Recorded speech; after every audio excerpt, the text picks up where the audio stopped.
নমস্কার বন্ধুরা, আমরা দেখছেন মন্ডল ড্রাগন ফ্রুট। দেখুন, নভেম্বরে খাবার দেওয়া সবে শুরু হবে।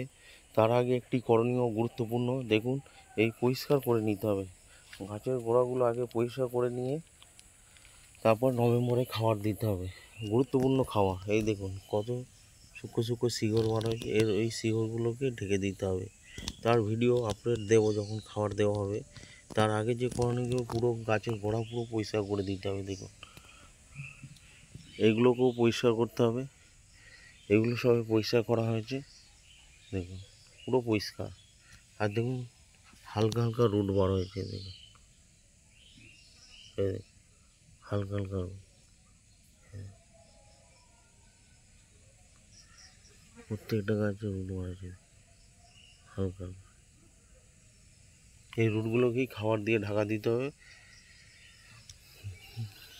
তার আগে সবচেয়ে খাবার দেওয়ার সময় মনে রাখতে হবে, হিউমিক অ্যাসিডের জলটা দেবেন। এমনি প্লেন না জল দিয়ে হিউমিক অ্যাসিডের জল দেবেন। আর এই দেখুন একটি ফল, জাম্বো হাইব্রিড। ফলের সাইজ দেখুন, সিজনের শেষ ফলের সাইজ বড় হবে, এটা নিয়ে কোনো কথা নয়। এটা জাম্বো হাইব্রিড। কারোর যদি চারা বা কাটিং লাগে, স্ক্রিনে নাম্বার দেওয়া থাকবে, যোগাযোগ করতে পারেন। এটি খুবই গুরুত্ব, ফাঙ্গাস এটা খুবই কম করে, খুবই ভালো জাতের ফল।